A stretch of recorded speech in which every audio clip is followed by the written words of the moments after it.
न्यायालयाच्या आदेशानंतरही एका सहकार प्रकरणाची सुनावणी न केल्याप्रकरणी मुंबई उच्च न्यायालयाच्या नागपूर खंडपीठात राज्याचे सहकार मंत्री दिलीप वळसे पाटील यांच्यावर अवमानाचा खटला चालवला जाणार आहे। या प्रकरणामध्ये पाटील यांना 6 आठवड्यात जबाब नोंदवण्याचे आदेश सुद्धा न्यायालयाने दिलेत। सहकार प्रकरणाची सुनावणी न घेतल्यामुळे न्यायालयाकडून हे आदेश दिले गेलेत।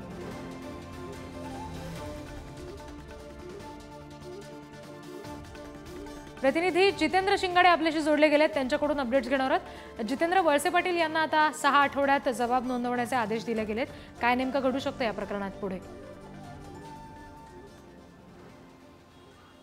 रिद्धी, हे प्रकरण मंत्री दिलीप वळसे पाटील यांच्या सहकार खात्याशी निगडीत आहे। हरिभाऊ मोहोड हे या एका प्रकरणातील याचिकाकर्ते आहेत। त्यांच्या एका प्रकरणामध्ये सुनावणी करण्यासाठी त्यांनी मुदत मागितली होती, मात्र वेळेत सुनावणी पूर्ण झाली नाही। त्यानंतर ते हायकोर्टात गेले। हायकोर्टाने सुरुवातीला जानेवारी महिन्यात आणि त्यानंतर फेब्रुवारी महिन्यात 2दा निर्देश दिले की दिलेल्या वेळेमध्ये सुनावणी पूर्ण करा, मात्र अजूनही सुनावणी पूर्ण झाली नाही। त्यानंतर रीट याचिका दाखल केली याचिकाकर्त्यांनी आणि त्यानंतर हायकोर्टाने अवमानना खटला दाखल करण्याचे निर्देश दिलेले आहेत। यामध्ये मंत्री दिलीप वळसे पाटील, त्यासोबतच सहकार खात्याचे अतिरिक्त मुख्य सचिव यांना देखील प्रतिपक्ष बनवण्यात आलेला आहे आणि 6 आठवड्यांची मुदत देण्यात आलेली आहे। 6 आठवड्यामध्ये उत्तर दाखल करा, त्याचबरोबर आपलं काय म्हणणं आहे ते हायकोर्टासमोर सादर करण्याचे निर्देश दिलेले आहेत। त्यामुळे आता नेमकं सहकार खात्याकडनं आणि खास करून मंत्री दिलीप वळसे पाटील यांच्याकडनं काय उत्तर सादर करण्यात येतं आणि त्यानंतर मग कोर्ट काय निर्देश देतं किंवा काय सुनावणी करतं हे पाहणं तेवढंच महत्त्वाचं ठरणार आहे।